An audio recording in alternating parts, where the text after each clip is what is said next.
following is a presentation of the High Spot Podcast. Making their way to the ring, talking about the world of professional wrestling, the team of Jeff Martin and the trendsetter Brian Perga, the Jersey Wrecking Crew.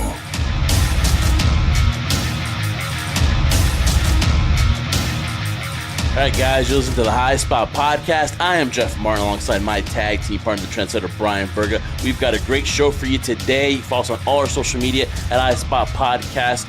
Alicia Atout joins us today from Impact Wrestling and AMBY.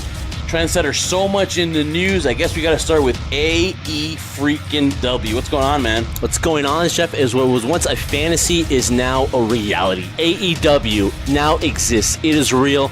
Mark this date in your calendars, guys, the moment you saw this press conference, because it was history in the making. You know, a lot of first times happened for us in 2018, and this is another first time in the world of professional wrestling in 2019, just the early stages of 2019, and we've been a part of it. You guys, the crew, have been a part of it. What a great time right now. What so much to look forward to in the next coming months. A lot more news and a lot more stories to be told leading into Double or Nothing. That's going to happen, folks, on May 25th, Saturday in Las Vegas at the MGM Grand. I cannot wait. The MGM Grand. That's why I had to go over you there, Trendsetter, because the MGM Grand is a place I've always wanted to go to. It's always been a great site for boxing and UFC, and you think of big time fights, big time matches in Vegas. In Vegas is the MGM Grand. So yeah, looking forward to that, Trendsetter. Jenks, you owe me a Coke. So much to get into. The excitement. I know.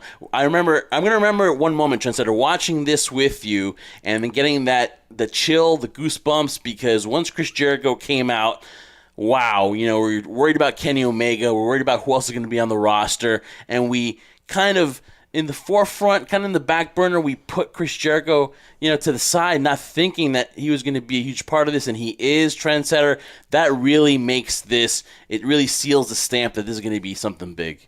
Well, what it does for me, I'm sure a lot of people are watching it, Jeff, it really just showcases the fact that there's a lot of legitimacy behind it. I mean, this isn't just something they're doing for, part of my language here, shits and giggles. They're 100% serious and committed to what they're doing here. Now, a lot of things goes in terms of a lot of momentum is going to be built for this, so of course, you're going to have a following for it. But the thing is, it's a long-term thing for them now. So now we're going to showcase the fact that it's easy to set for, well, it's easy for me to say, it's easy to set for an event that's months in advance, and you build up for it, and then it's over, and then you're like, okay, what's next? Now this is long-term with Chris Jericho and all the people involved, not just Jericho, the Young Bucks, Cody. The vision they have for this is something that, I think a lot of wrestling fans, Jeff, would say that are listening to the show, the High Spot Podcast, or just watch wrestling in general, have been waiting for an outlet. There's so many more options to choose from now. There's no question about that. But now in terms of the type of wrestling that we want to see, I think when you look at All Elite Wrestling, that's the product they hope to present to the audience. I'm going to let Chris Jericho take my term, because I always said that Kenny Omega, when he makes a decision, it's going to be he either chooses to change the world or the universe. And at the end, you heard Chris Jericho say changing the universe. I love it. It makes so much sense.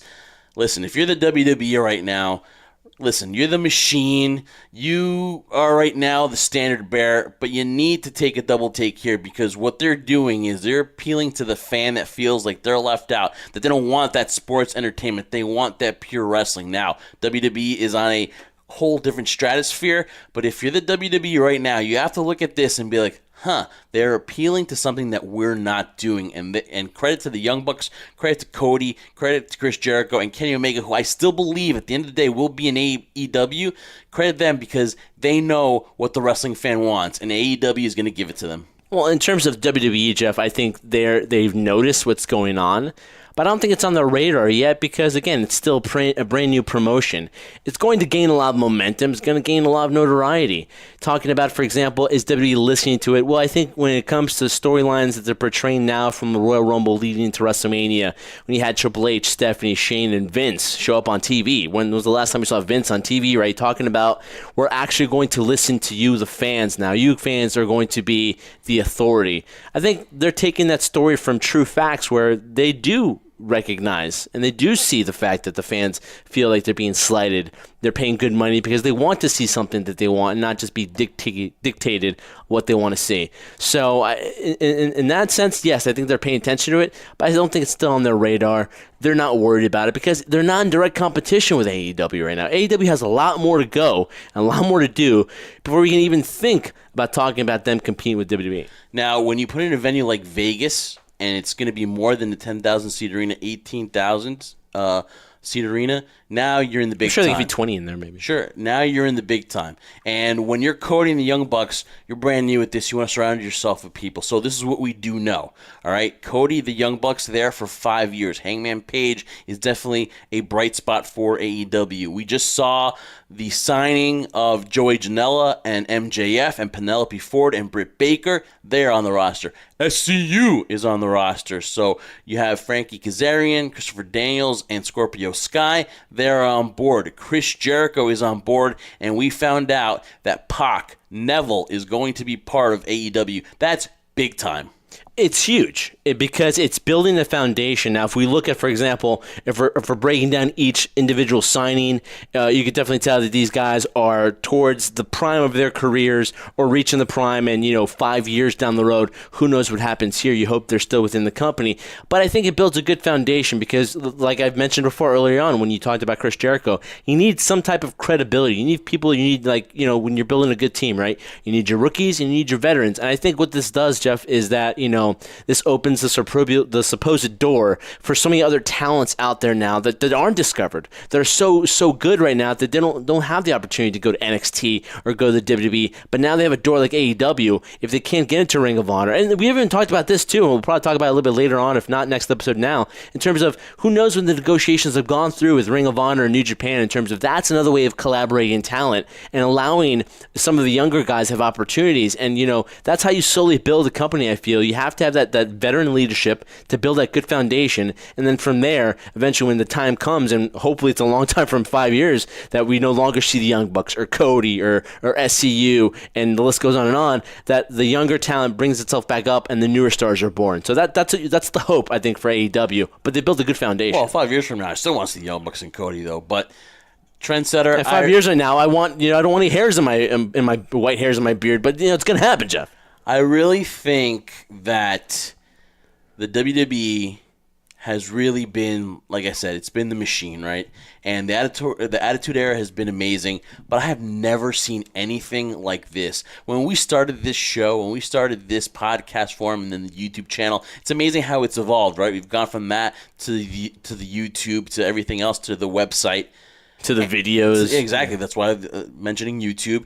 It's amazing to me. I've never thought in my mind that the wrestling business would boom like it is today. If you had told me when we started talking about WWE and then we really were maybe sprinkling in a little bit of New Japan and Ring of Honor when we had to, an Impact Wrestling or TNA back then, I never would have thought that wrestling would have been this huge. That another company is actually going to be eventually down the road could be I would say like a competitor to the WWE. We've always wanted that WCW, WWE war, that Monday Night War, right?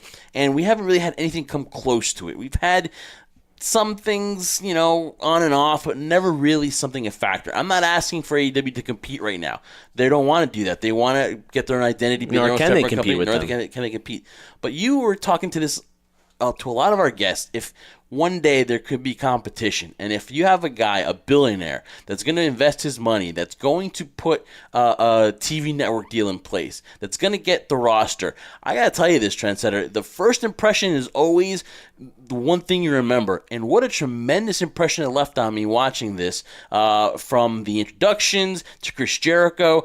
Everything is well timed. They know the business, and Tony Khan, we'll see what he does, man. He's a wrestling fan, and I think when you put it into wrestling fans' hands, I think that's the best way you can do it. And I think that the fans there were part of history. We just watched history, and like you said, man, perception is reality. And if you're a wrestler that you're not happy with your contract with WWE and you want to go someplace that's legit, that you were like wondering first, let me check it out first, you got to admit, this was the first great impression made by AEW. Great impression. But if you ask Cody, perception isn't reality anymore. Reality is reality. And the reality of the situation, Jeff, is you're right. All those great points you made. And the thing I think it's different from this compared to, we talk about other promotions is that, a lot of the talent kind of alluded to it, but it is kind of true. Sometimes you have certain individuals who have known nothing about the business itself, who have never taken a bump in their life. Not they need to, but have no idea what the industry is all about, trying to give you direction and tell you what to do. As opposed to, the fans are dictating it to him now. The fans are the bosses of all the talent on the roster type scenario. So it's minds that are in wrestling are controlling a wrestling company, which hasn't happened that often. I'm not going to be the one here, Jeff, to stand up here and say that AEW's on their road to now compete one-on-one directly with WWE. No, but I have said, and you pointed to this, I have said that it seems now more than ever, and when we look back, Jeff, at the beginning when we first started to do the High Spot podcast, nor did we ever think, at least in my wildest dreams, we'd be talking about anything else but the WWE. But in this sense, I was a firm believer. We had several writers and guests and even talent on the show thinking, no, WWE is never getting knocked down. True, maybe not in 5, 10, 15, say 20 years down the road. But this is a long-term deal that they expect to be here in 20 years from now. Hopefully we're still here 20 years from now. I think that's a legitimate argument to make that if people are collaborating together and working together, why can't there be another company out there, not necessarily competing, but to give you that alternative now? Now there's so many options to choose from, of course. You go to so many types of promotions, but that big scale one that's going to be known globally like WWE. I think this is a great step in the right direction. And one final thing, and I'll make this short, is that even our good friend Dave LaGreca, who's host of Busted Open on SiriusXM, who one day hopefully will come on this show, he's even mentioned it to me one time when I spoke to him.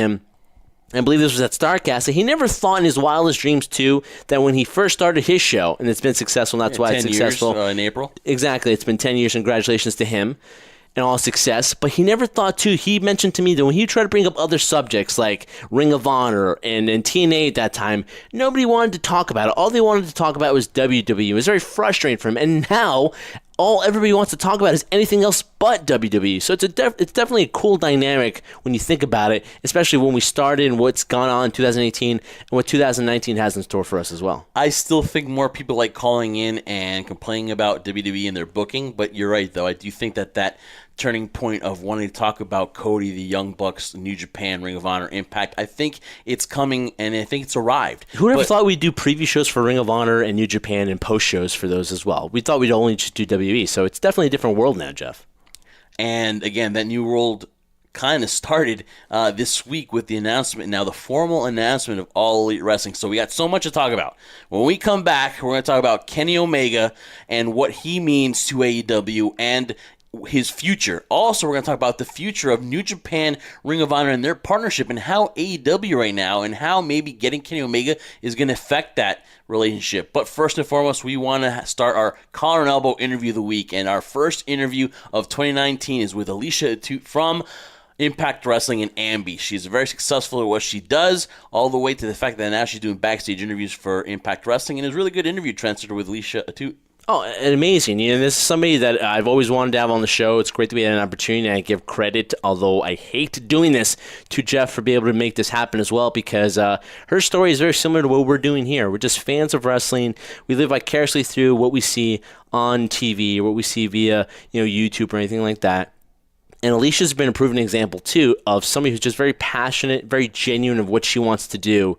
And you've seen her successes. And in a corny, cheesy way, we kind of feel like we're having that same success along with her because she's one of the fans. She is one of us. So it's great sit down with Alicia, get a little insight in terms of what brought her into loving the world of professional wrestling, music, and how she's collaborating both music and wrestling in a very unique way that not a lot of people are doing. All right, folks, without further ado, here's our interview with Alicia Atout. All right, Trendsetter, what an amazing interview we have lined up. We have the first interview of our show here for 2019. We're talking to Alicia Atout from Impact Wrestling, of course, her blog, music video blog, AMBY. What is going on? How are you doing? Happy New Year. Happy New Year. Hey, guys, thank you so much for having me on. I am stoked to be here. And as far as what's going on, I just finished watching some telly. Now I'm laying on the couch talking to two awesome dudes, so I'm excited. Well, obviously you're not talking about Jeff here. What was on the telly? So my sister recently got me into RuPaul's Drag Race, and I had no idea what this whole thing was about, but it is just ridiculous. It's about cars, like right? America's Got Talent on crack, and it's so weird but enticing. So I've only seen one episode, but there's probably going to be more on the horizon for me. She sounds like she's hooked, Jeff. She really does. Yeah, she looks like she's going to binge watch these shows now. So, Alicia, it is 2019. We're in the first weeks of it.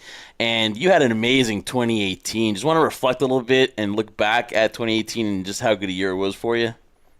Yeah, it was pretty crazy. 2018 was the year where my YouTube channel started to blow up quite a bit for wrestling. I had made a name for myself when it comes to my music interviews, but the whole wrestling aspect really started to pick up for me, not only because of my own videos and traveling to a ton of different promotions, but I started working with Impact Wrestling, which was a blast. I still do all of their Canadian dates, and other than that, I was part of All In, which was one of the best experiences of not only 2018, but my life.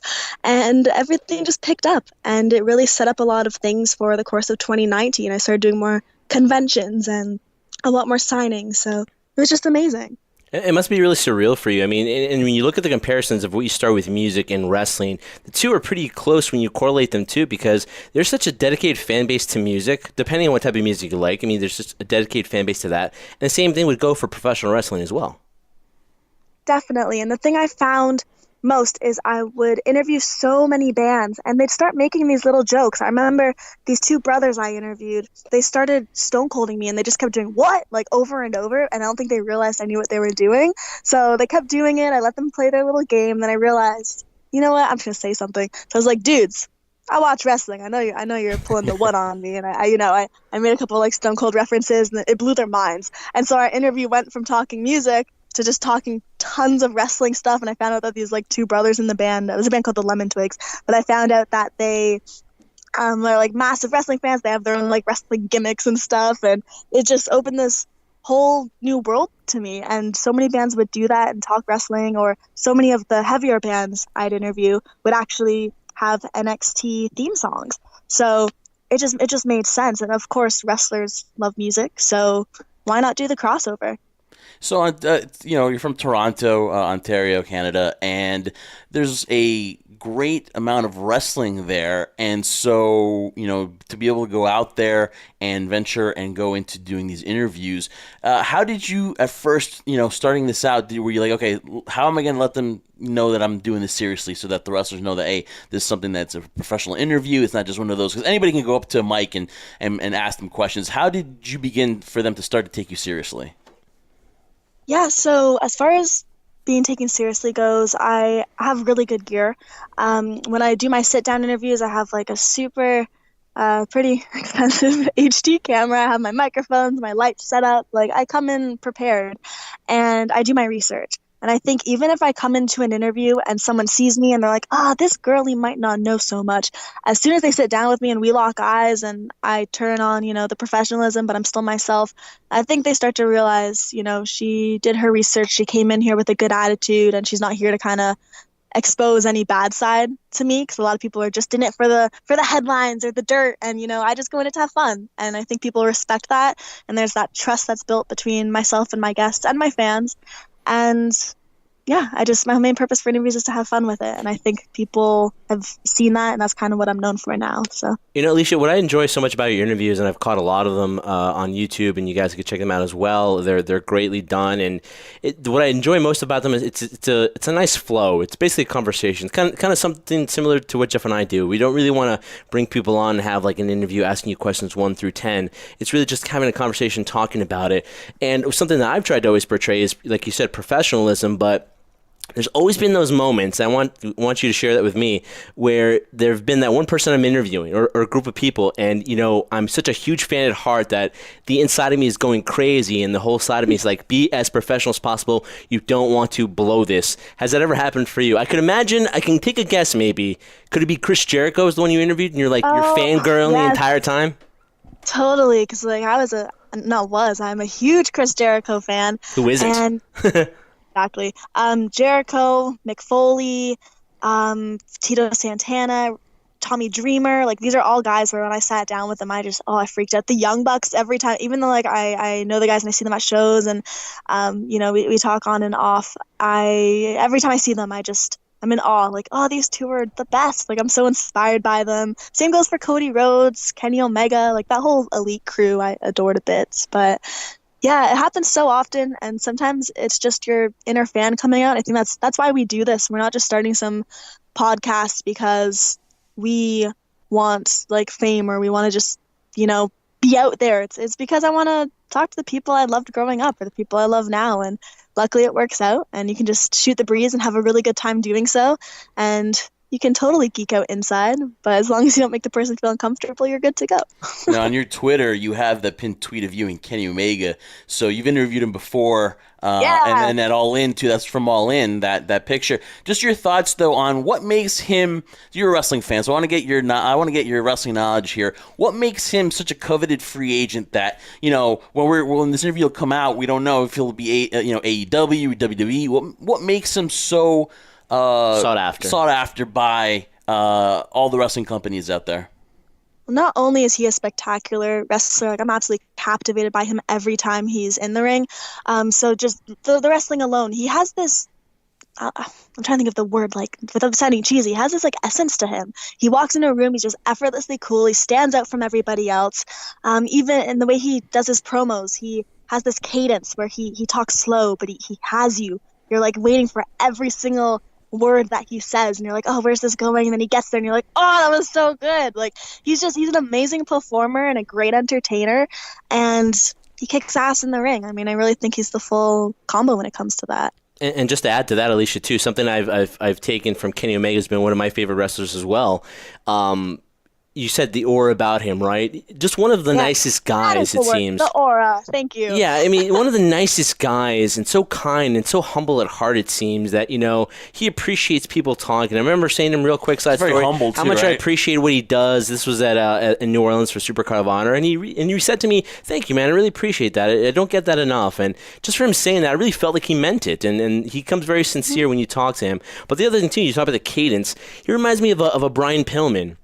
Really ahead of his time when it comes to interviews, and also like a Jake Roberts, where he doesn't have to speak loudly. He just talks slowly, and you actually want to wait and hear him speak. Yeah, that's exactly it. And it's funny because whether I'm doing promos with him or it's just saying how backstage, or one night a couple of the wrestlers and crew, including him and we went out to dinner after a show, and we just talked comic books for like 20 minutes, half an hour, and even then you're like, oh, what are his opinions on it? It's not like the star power, you're talking to this big guy in wrestling. It's just him as a person. He's really captivating and enticing, and I always enjoy whenever I'm around him, or as I mentioned before, like the elite guys. They're all just genuine. That's what it comes down to in this business. I try to surround myself with really genuine and sweet people, and that's definitely him.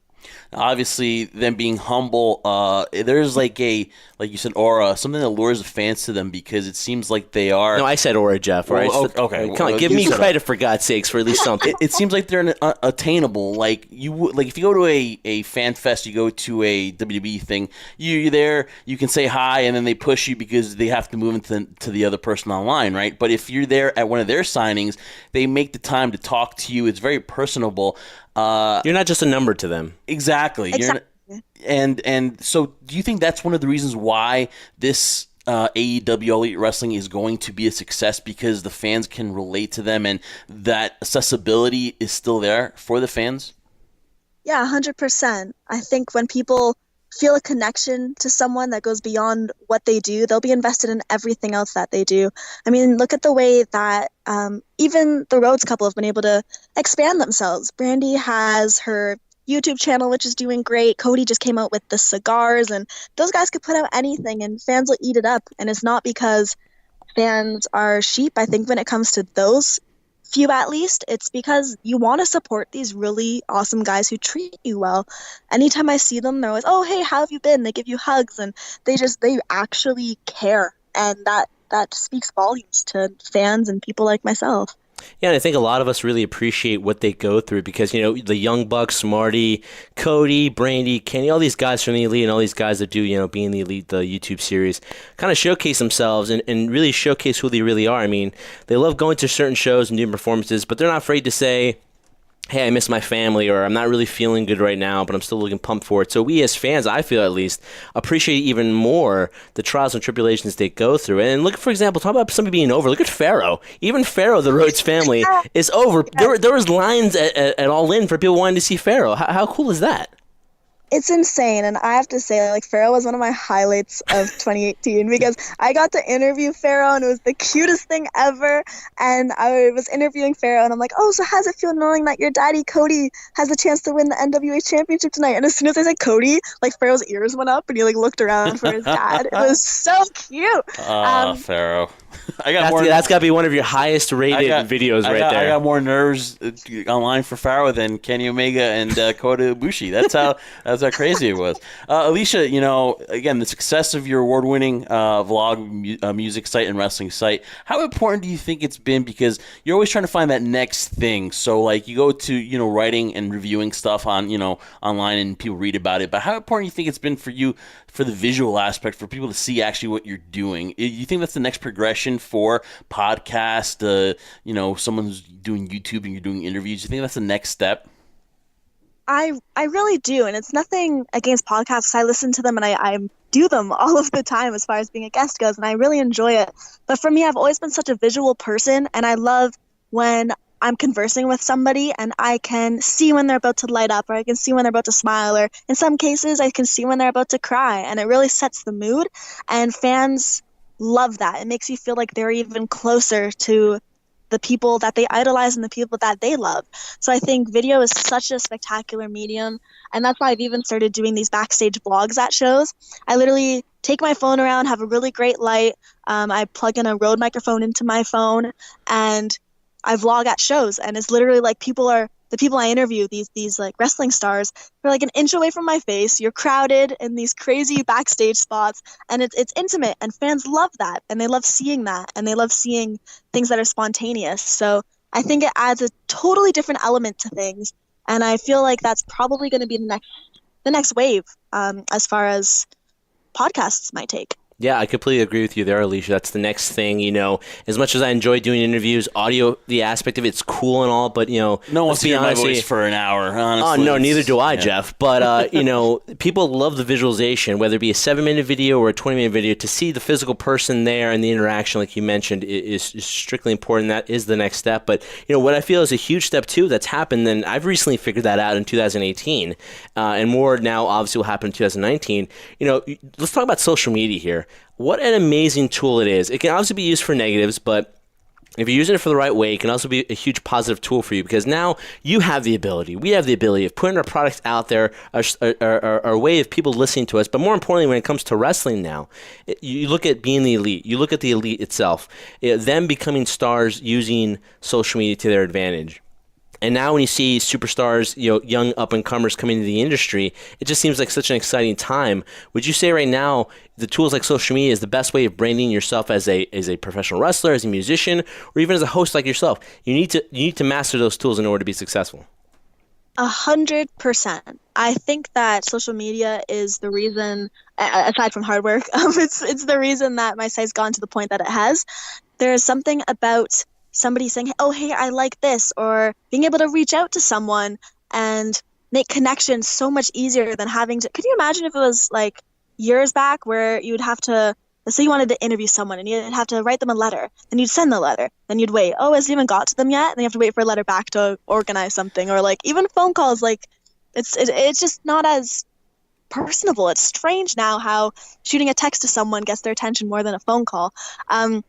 Aside from that little rant, yeah, social media has helped me so much. The way that fans reach out and you can see the things that they love, it's great not just for analytics, but just connecting with people. I've really based my entire site on connecting with people, whether it's writing fans back or tweeting really personal stuff to connect with them. I've never, ever held back from fans, and I think that's where the level of trust builds. And because that level of trust is there on social media, that level of trust blends into my interviews. And that's kind of how they know what kind of person I am. So it's like the best marketing tool you could possibly have right now. I mean, look what it's done. I mean, you're doing what you love to do for Impact Wrestling, a one of the, one of the top companies out there now. And talk about, for example, they had Homecoming, and I don't know if you obviously do the stuff in Canada, but did you have a chance to see Homecoming and just your thoughts? Because now you have a power couple in, Johnny Impact and Taya that are now, the Knockouts champion and the world champion. Just your thoughts on that, and did you get a chance to see Homecoming? Yes, so I was not there for Homecoming, but they did send me a live stream. So I was able to get a code and watch it as it was live. And I thought it was a really good pay-per-view. I had a lot of friends who were on it, so that was super exciting. Of course, I'm like really close with a lot of people just from working with them over the last year. And seeing that both of them now hold the top championships, I mean, when you think of in promotions, a lot of the time it's like, okay, here's the male, here's the female. That was super cool. I adore those two. Johnny was like one of my favorite wrestlers growing up, so even getting to work with him has been super crazy. But seeing him as champ, seeing her now have it, I don't think that's been done. Not that I can remember. To see. Yeah. It's neat. You can see a lot of first-timers or first-time things that don't, generally happen. And you think in the world of professional wrestling, there's a lot of things that have happened. It's all repetitive. That's a pretty interesting dynamic to have right there with Johnny and Taya. So it's really cool. Alisha, what I wanted to ask you too is that you touched base on it too in terms of when I asked you the last question, where it's like, you having fans. Is that a surreal thing for you right now? Because you've obviously been successful through hard work and using the tools in front of you. But when you go to places like All In at Starcast and you see people there and they recognize you, and you're the one that they come up to and they're like, hey, can we they want to take a picture with you. They want to talk to you. What type of experience is that like for you as a fan growing up watching this and loving music and wrestling, and now people within that same capacity, not just the talent within the industry, but the fans of it are now appreciative of you? Yeah, it gets me really emotional, especially because I'm a fan. Like, I'm a massive wrestling fan. So when I'm at signings and conventions and shows, and even when I'm at music shows and like people recognize me in venues, or I've been in malls and airports and people come up to me and I'm like, oh my gosh, are you sure you got like the right person? It's so surreal to me. It just means that I've had that kind of effect on somebody and they care. The fact that people care about what I'm doing means everything to me. Like, not to get too serious, but I mean, last night, for instance, I shared something online where I unfortunately had to put my dog down, who I've had for 13 years. And I just, after a couple hours of kind of letting it sink in, I posted something online, and the amount of support and the hundreds, if not like 1,000 messages I got from my fans just to build me up and say, hey, things are okay, sending our condolences. It speaks volumes. Like, hey, I'm not just here to watch your content and like your videos. Like, I care about you as a person. And it meant so much to me. So having that connection with people, just bringing it back. Yeah, it's a really surreal thing, but I'm thankful for every single person who likes, says hello, watches my content, just anyone who cares. Like, it means a lot. Who's been your biggest influence since you started this? Because obviously it's a passion of yours. Can you, whether it's parent, teacher, sibling, can you recall like who's been your most influential person to date? Yeah, definitely my parents. They've pushed me since like I was little. I mean that in the best of ways. If there was something I was passionate about, they were like, yes, do it, go for it. And that's always been so amazing to have their support. My family, like, we still go to concerts together, wrestling shows. My dad comes to most of them with me because he's the reason I got into wrestling. Like, I've been watching with him since I was 2 or 3. So he like films a lot of my videos because we'll be at shows together anyways, so it's like he's my cameraman half the time. It's just, we're so tight-knit, my family, and if it weren't for them telling me, hey, you like this, it's cool to like this, go after it, I would not be where I am. So yeah, they're 100% my biggest supporters and influences. I appreciate everything they've done for me. you hit a nerve really with me in terms of like you said your dad kind of got you into it since you were 2 years old. I can remember it since I could remember, maybe 4 or 5, but I was watching wrestling on TV where you said the antennas and you still have to turn the dials. That's how old I am right now. And I'm dating myself here. Just stop laughing. It's not a funny thing. But, it's amazing how like you go through these progressions of being a fan of watching wrestling, right? And as we get older, I like to say not older, but as we mature, we start appreciating more as professional wrestling as the entertainment factor that it is. At what point did you start, or let me rephrase this again, what's the same element from watching it as a kid to now that you still hold on to, that's still very true to the reason why you love professional wrestling? I think it's just the pure excitement and being at the edge of your seat while you're watching something. The day that goes away, I don't think I should be interviewing or watching wrestling anymore, because what's the point? And I don't see that going away by any means, but it's just Is it the characters? Is it the storylines that intrigue you that you're like, I'm so emotionally invested into it? Because Alisha, I'm about the storyline. I can get invested. You just can't put a match out there. I need to be invested in the storyline. There's some storylines, like for example, Omega and Okada. That storyline, that each match was told a different story in the ring. Or just top storylines. Like, what do you think it is for you? Yeah, for me, it's always the people. As soon as I have a connection with somebody, whether it's music or wrestling, I find I dive into everything they've put out there. I watch everything, their catalog, and I'm just invested in people. And if I happen to like the people, most likely I end up liking their work. So that's always been the case for me. I mean, we mentioned Jericho earlier. I remember my first memories of him were probably, I think it was actually Y2J, to be honest with you, because I remember watching that with my dad. But seeing him, I was like, oh my gosh, who is this guy? He's so out there, and I was captivated. He's so he's like moody, but he's catty and he's witty, and it captivated me right away. And there's so many characters like that in wrestling where I want to learn more about them, and I'm enticed. So yeah, it's definitely character driven for me, and good storylines always help. You know what I enjoy so much about your interviews, and especially let's talk about Chris Jericho, right? A guy who's done an amazing job of reinventing himself and always thinking ahead of never doing the same thing twice, and just having this longevity of not just being a professional wrestler, but being a musician. He's gone on times in his books talking about how he wanted to be a rock star and a wrestler, and he made that happen for himself. Obviously, he had help along the way, but he went for his goals and he went after them and he got them. But what I like about your interviews, though, and what Jeff and I try to do, too, when we have certain guests in town on the show, is that you bring the humanistic side of it. And I think for the longest time, people are always kind of worried about kayfabe.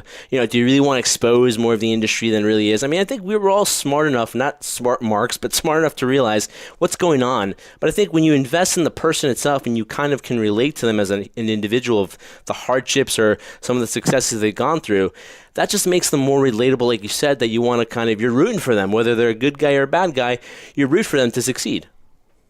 That's exactly it. I used to watch a lot of interviews, even before I started interviewing, actually, and it would be the same questions every time, where you could just see it in the person's face that they weren't interested in what they were talking about. So I decided to really put tons of research into my interviews and just make them fun for myself as well.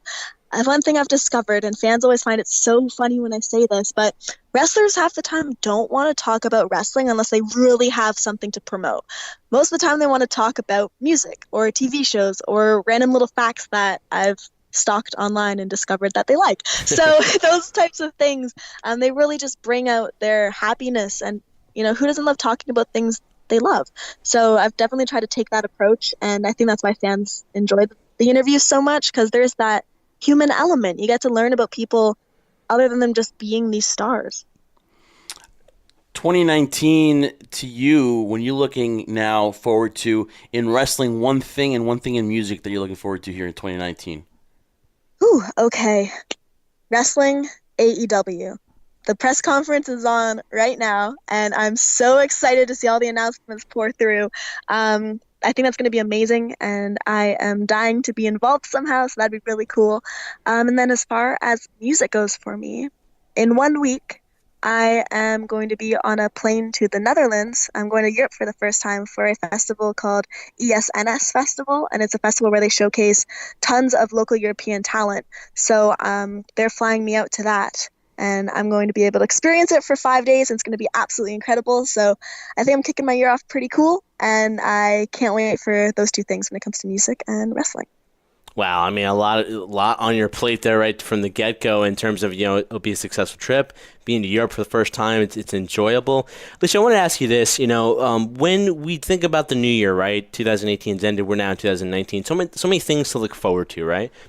You kind of addressed this a little bit too while you were talking earlier on here, but have you had a chance to sit back and really appreciate everything you've done? Because I know a lot of people who are very goal-oriented, much like yourself, and you're a hard worker, are very driven, but sometimes don't have a chance to kind of look back in the rearview mirror and appreciate the things and the goals they've done. Like, for example, what you've done for All In, all the stuff you've done in music. Have you had a chance to reflect a little bit and appreciate the ride rather than worry so much about, the destination you need to get to? It's really interesting you say that, because I often don't reflect until a week or a month later, because you're always go, go, go, and it's hard to take things in. But there were a lot of moments last year where something cool happened and you just could feel that it was cool. You were part of something special, be that Impact Slammiversary, which was my first pay-per-view to host ever, or being at All In. Like, it just felt special, and there were definitely a lot of tears shed both those nights because they were really important to me. But I usually am the type of person where it takes about a week and then I'm like, oh my gosh, I did that. That's pretty badass, Alicia, as we're talking right now, one of your really good friends, MJF, is taking the mic to talk about MJF and his future.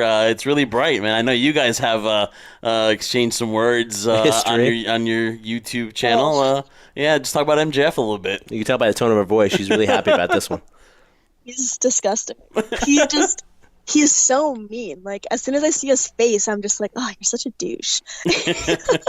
He's just one of those people where, I mean, his whole moniker is I'm better than you and you know it. I mean, if that doesn't scream, I can curse on here, right? Yeah. I don't let anything slip, but if that doesn't scream asshole, then I don't know what does. He's never been nice to me. He tried to kick me in the crotch once, but I didn't let it happen. And the second time he tried, I luckily was able to sweep his leg away and kick him in, his man parts. But he's just not nice. He doesn't treat anyone well, and I can't stand the guy. I spent my New Year's Eve with Beyond Wrestling for Powerbomb TV, and it was amazing. I was so happy to ring in the new year, and what better way than with wrestling? And he was there, that was not pleasant. But that ruined the New Year's for her right there. So you're doing last time in Canada. You're doing you're doing Impact. Now you're making your way down to the Northeast. Talk about like Beyond Wrestling and stuff, because I think that's the first time you're doing stuff for them. So I worked for Beyond. Okay. I think it might have been in July, mm-hmm. maybe. But it was my second time working for them, and it is such an amazing crowd. And it wasn't because it was New Year's Eve and like people were drinking and stuff. It's just both times I was there, their crowds are so hot the entire time, and the talent they bring in is awesome. And they always have these really interesting types of matches. The last one I was at was fans bring weapons match, and it was absurd. It was amazing. It was Josh Briggs facing Nick Gage, so you can imagine how intense that was. But yeah, it's a great crowd, and I just love working for them, and hopefully there's going to be more partnerships with them in the future. So now, Alicia, I must throw something your way, too, because we're all wrestling fans, like you said. Jeff and I, we live vicariously through all the people we've met, Cody, Kenny, the list goes on and on. Chris Jericho, I can continue, but then I'd be out of breath, and this podcast would be over. But when it comes to you, let's say you became one of the female wrestlers out there, right? And this is going to be funny, Jeff. Now I'm throwing a question right back at Alicia. She asked all the talent. If you were a performer in the ring, what band would you have play your theme music coming out? See, like what I did there, Jeff? Like what I did there. Steel Panther or Kiss. She's thought about this. Yeah. No, I just know which bands would be so cool. Steel Panther would write me something totally bitchin', and you would just come out and people would just be enthralled. They'd be like, oh, I have to know who this chick is. And Kiss, because they're so iconic, and I'd have to come up with flames and some cool makeup. Yeah, those would be some really cool choices. Very nice. She is Alicia Atout. You can follow her on Twitter and Instagram at Alicia Atout. I love that because it's just your name. It's nothing crazy with an underscore, exclamation point, anything like that. It's just basically and simple, I love it. No nickname, anything. It's just straight up her name. She is the interview queen. Of course, AMBY, the award-winning creator and owner of AMBY. And, of course, you can see her in Impact Wrestling as well. And, she'll probably be in AEW soon, too, so you never know. Listen, thank you so much for coming on the show. Really appreciate it. And, listen, I also do not like Drake. And, yes, I'm a fan of Swedish Fish as well. So who isn't? Listen, I don't like Drake. You know why? What? I don't like Drake because he's such a front runner when it comes to his sports teams. I know he's a Raptors fan, but like that, wearing Alabama stuff the other day, and a Kentucky Wildcat fan. I mean, come on now, man. Don't be a front runner. I hate front runners, Alicia. Well, now you know why I don't like you, Jeff. Seriously. But Alicia, thank you so much for coming on. We really appreciate it. I must say this for me, and I can speak for Jeff on this point, that we are admirers of your work. We know the work that you put into it. That's the same thing Jeff and I are trying to do, and we appreciate it because it gives us the motivation, continue doing what we're doing too, and at the same time, we're so happy the success that you're dealing with and going to have in 2019. So well-deserved from you because you definitely earned it. Oh, that's so sweet. Thank you, guys. I was so excited about this podcast, and I'm really excited that we were able to make it happen. So thank you for the kind words, the great questions, and hopefully we can do something like this again soon. Look, if you're ever in New York, New Jersey, we'll definitely look out for you, Alicia. Thank you so much. And again, best of luck to you in 2019. Thank you. Same to you guys. All right, Trendsetter, that was the Collar and Elbow interview of the week. It is an apparel brand founded by Al Snow, mixing wrestling passion with street fashion. Check out the entire winter fashion line, including brand new long sleeve shirts and hoodies. You got to go to collarandelbowbrand.com. Save 10% on your entire online purchase by entering promo code HighSpotPodcast, all in caps. And again, thanks to Alicia Atout from Impact Wrestling and AMBY. Check it out. Follow her on Twitter at Alicia Atout. So definitely looking forward to seeing her down the road. Hopefully we can connect in the future, maybe during Mania weekend. You don't know. But Trendsetter, going back to AEW All Elite Wrestling now, our boy Cassidy Haynes hit it on the bullseye, Trendsetter. He first reported that Kenny Omega would be turning down WWE's offer and joining AEW All Elite Wrestling. A lot of people still don't know what's going on, but I'm going to believe our boy Cassidy here. Bodyslam.net. Check them out. A great wrestling news site. Something that we're a part of too with our articles and our podcast. So Trendsetter, now here we go. Kenny Omega, do you think he's all in AEW? I believe so too. I mean, it's fun to think the fact that he might join WWE and the scenarios that might go along with it. But if you were to ask me this 2 years ago, I'd say, it's no question he should go to WWE. It's the biggest stage out there, which it is. It is the biggest stage and the biggest platform to be on if you're a professional wrestler. But just internally for me, when I think of Kenny Omega and everything he's done in the world of wrestling, what he's done when he's performed for Ring of Honor, what he's done in the Supercards, what has he done for New Japan Pro Wrestling, how he's carried, in my opinion. Most people might not like the reign he had as IWGP Heavyweight Champion. I'm probably in that same category. I thought it was kind of a little underused too, but still, he reached the goal, the pinnacle of what he wanted to accomplish in New Japan, be the champion, be the face of the company, and all his great successes there. I just don't think that, combined with WWE, is a good marriage. Yeah, it just doesn't work. Square it's not peg a good and a round. What is it? It's a round. A round circle, a square peg with a round something like that. Something like that. Whatever. I failed the geography, Jeff. I'm sorry. It's okay. not geography, dude. It's shapes and. Was that part of geography, angles and shapes too? No, that's geometry, my brother. Oh, geometry. Oh, yes. Well, you can tell I'm on 2 hours sleep right now. But now you're creating your own language, and now I'm creating my own types of. It's not a good fit, though. It's not a good fit, Trendsetter. As much as we like the WWE, and you love to see great matches against AJ Styles, of course, that's the big one, and maybe Shinsuke, and maybe Finn Balor, and Drew McIntyre, Roman Reigns, hopefully he comes back, a Brock Lesnar, baby. As much as those matches are out there, there's still great matches to be had outside of WWE, and that is why it just made total sense. I mean, his friends are there, he wants to change the world, now the universe, and the right spot is AEW. And looking at this first YouTube impression here is amazing, and I think he's making the right decision. It was the only decision to me for Kenny Omega, and now if he makes that decision, because we still, I believe.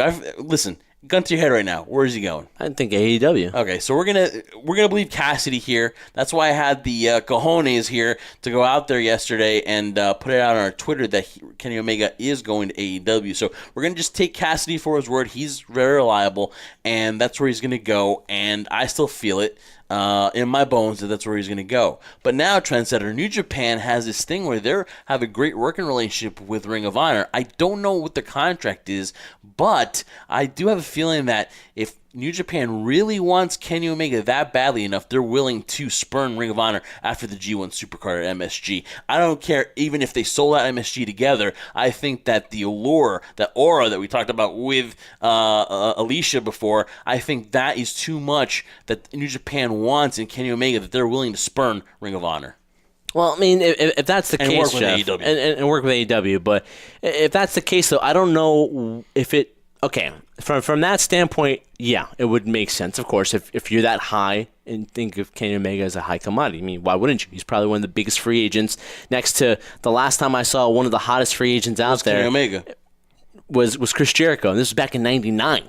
Okay, this is the biggest buzz I've ever heard of a free agent in professional wrestling. Next to that, I'm not doing it because I kiss Chris Jericho's ass. I do that enough, but I don't understand though why the three can't work together though. Because it only benefits all three of them to work collectively together. If you side one apart from the other, what does it do? I think, Trendsetter, the reason is there's just too many pay-per-views, too many dates that somebody wants somebody. I understand if between two companies I want Kenny, but what if I want Kenny at Final Battle? What if I want Kenny at a next Double or Nothing or a Triple or Nothing or Anything Goes, and then New Japan's got their matches at the climax, and they want to use one match. I still think it's doable, you know why? Because you're not going to get, for example, maybe it's complicated. It's true. You're not going to get Kenny Omega or Young Bucks at a Wrestle Kingdom. But you know what? New Japan, develop your own stars and sell at that Tokyo Dome yourself. Or Ring of Honor, if your Final Battle card, have your own individual stars. You're not going to have Cody, or you're not going to have Kenny. Figure something else out. You'll have them collectively at times in certain moments, but you're not going to have them for your big shows because they have to worry about their own entities as well. Again, you want to share it, but you also want to have your own identity. That's why I think theoretically, as complicated as you say it is, it could work, but you're right. It'll probably be something like New Japan going towards AEW or maybe Ring of Honor towards AEW and the other one kind of ousting the other. Now, Kenny Omega's contract now, I believe, expires at the end of January, so he's still, I don't believe, would have been able to go to the Rumble. Which I don't even think would have been the right idea if he were to debut in WWE and put him in the Rumble. It's kind of predictable. You kind of want to go against the grain. But listen, he's not going to the WWE. So now, here you go. Trendsetter, like I said, is it worth spurning a relationship, though? A partnership that they've done for 5-6 years that they've been working together for one guy? Well, I answered your question. Yes, it's worth it if you're trying to jump on this momentum train that's going for AEW, then yes, because if you're willing to do that, then you're willing to commit long term, not just to Kenny Omega, but to what the whole philosophy is of AEW. So yes, it makes sense from a business standpoint. Will it happen? I don't know. I'm not the owner of New Japan. I'm not the president. I'm not the president of Ring of Honor. Listen, what's your case on this? Do you think it's worth it? You know what? It's amazingly. Sometimes you have to burn bridges. That's what's going to have to happen. And you don't want them to burn bridges because the best thing is for these companies to work together. That's why wrestling has taken such a boom in the last year. So I really think that I would not want them to, have a non-working relationship. But if you have to make a business decision and you feel that working with Kenny Omega is the best decision, then you know what? You have to go with it. You have to go with it. And I really believe at the end of the day, you wish that it wouldn't happen, but it looks like they're willing to spurn Ring of Honor for it. And here's where I go. Ring of Honor has Sinclair. Sinclair really hasn't invested a lot till recently where they had to make some signings because of the loss of the Cody and the Young Bucks and Hangman Page, right? You got PCO, you got Bandito, you've got Brody King and Mark Haskins. For Impact Wrestling, they're making strides. Had a great homecoming, which was, congratulations to Johnny Impact and Ty Valkyrie, the power couple in Impact Wrestling. But now they're going from Pop TV and they're going to Pursuit Channel, which they're losing viewers. And you have New Japan, who, let's be honest, yes, there's a bunch of sellouts for their American shows, and the G1 Climax is going to kick off in Dallas. But let's be honest, though, there has been a lax attitude of New Japan coming into the United States as of recently. So they need to get that kick started. And now you have a company in AEW that's going to get the funding, and it's on a huge momentum run that could literally take that number two position by the end of 2019. Yeah, that's a possibility. But again, like you mentioned before, if New Japan wants to continue that cross-branding and work its way across to the United States, then their best opportunity. They don't have Kenny Omega anymore. They don't have the Young Bucks. They don't have Cody or Hangman or Marty Scurll. They could have Marty in terms of the relationship with Ring of Honor and New Japan right now, currently.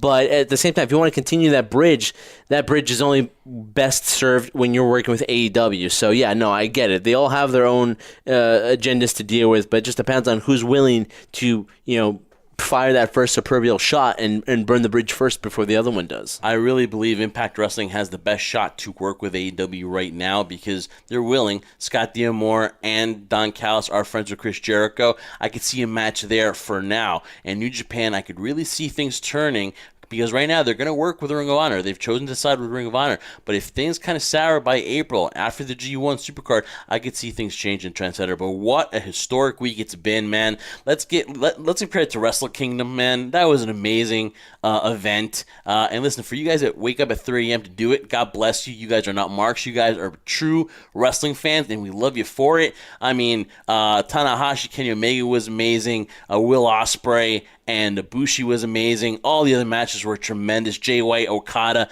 just really tremendous wrestling offered to you by New Japan on Friday. Then you had Homecoming, and give shout out to LAX, man. LAX kicking ass, continuing to be that top team in Impact Wrestling. One of the reasons why you watch Impact Wrestling in LAX, and again, congratulations to Johnny Impact. And sorry, not just say that too, but one of the reasons, and this stuff about LAX, not only why you watch it, but why I love tag team wrestling. They are the epitome of what it is and how it's done and how well it's done. So congratulations goes out to LAX. Yeah, and bringing back Ultimate X Division, the Monsters Ball match between Eli Drake and Abyss was tremendous. Man, had to bite my nails on some of those moves too. But again, congratulations to Rich Swann, the new X Division champ. But Trendsetter, let me catch my breath. Amazing week in professional wrestling, and AEW closes the week. And listen, at no point right now do we mention WWE, and they're 3 weeks away from the Royal Rumble. Yeah, they're 3 weeks away from the Royal Rumble. They're still building anticipation, which is kind of, I shake my head and I'm kind of like, really, we're 3 weeks away, and right now we're still trying to build anticipation for the Rumble. They're started, but I think it's starting a little late. We'll see what happens as the weeks lead into it, but the Go Home show is really the start of what we call WrestleMania season. So regardless of how the card's going to present itself at the Royal Rumble, once we're there and it's over, we'll have a good idea in terms of the road to WrestleMania. I mean, what are you going to break down? Brock Lesnar walking around the ring? Well, yeah, and the manner in which he walked, how fast did he walk, how did he look, the pace, the cadence of him, all that's important. And again, though, I was being sarcastic. It was a tremendous week, and though we did lose an amazing part of our childhood in Mean Gene Okerlund. I wanted to address that before we go. What can you say, man? As far as backstage interviewer, just personality, when you link Hulk Hogan there and you link Ric Flair to Mean Gene and everything he did with the AWA, WWE, WWF, WCW, just his contributions, the man was beyond talented, and definitely there will never, ever be another Mean Gene Okerlund. There's always imitations. They always fall short. But Mean Gene Okerlund, you were the epitome of an awesome broadcast announcer, and rest in peace, Mean Gene. One of my bucket lists was to meet you. I didn't get a chance to, so on the other side, but Mean Gene Okerlund, man, rest in peace. And here at the High Spot Podcast, we love everything you did. We love you, Mean Gene. And again, just a sad to hear the news that Mean Gene Okerlund passed away. Sad to hear the news. I think you've kind of hit it on the nail there in terms of everything you would want to say about Mean Gene Okerlund, but I'll say one more final thing. I also didn't get the chance to ever meet him. I did see him at those WrestleCon events. It was an honor, and I like to say maybe I was a little bit more bewildered and fanboying that I was kind of scared to approach him. But from everything you've heard since the time of his passing till currently now, everything has just been positive. It's been a celebration of a wonderful life, but more importantly, not just the amazing broadcast journalist he was in what he did, on the microphone and how he presented himself on the camera, Jeff. But more importantly than that, guys, is when you hear from everybody else that had a chance to interact with him, whether it be fan or talent, it's always been the same thing of how nice of a person he was. And I'm pretty sure if Mean Gene was looking down at the Hogan tribute, he would have smiled. And if he was looking down in Jacksonville, of course he's from Sarasota, Florida. If he was looking down in Jacksonville, I'm pretty sure he'd be happy knowing that he's left the wrestling business on such a boom too. So here at the High Spot Podcast, Mean Gene, rest in peace. But Trendsetter, an amazing week. It's been... wow, and we've got 50 more weeks left in 2019, Trendsetter. Well, 51, though, wouldn't it be? Well, 51, 50, 51, doesn't matter, Trendsetter. Thanks for correcting me on the podcast as usual. But, man, looking forward to an amazing year, Trendsetter. And, again, thanks to Alicia Atout so much. And we'll be back here next week, Trendsetter. Yeah, hopefully. We're back here next week. And God knows what we'll be talking about. But we know you guys, the crew, will be listening to the High Spot Podcast next week. For the Jersey Wrecking Crew, my tag team partner, Jeff Martin, I am the Trendsetter, Brian Berger, wishing you all adieu. Because remember, we do this for one reason, and one reason only. We do this for you, the crew. Change the world and the universe.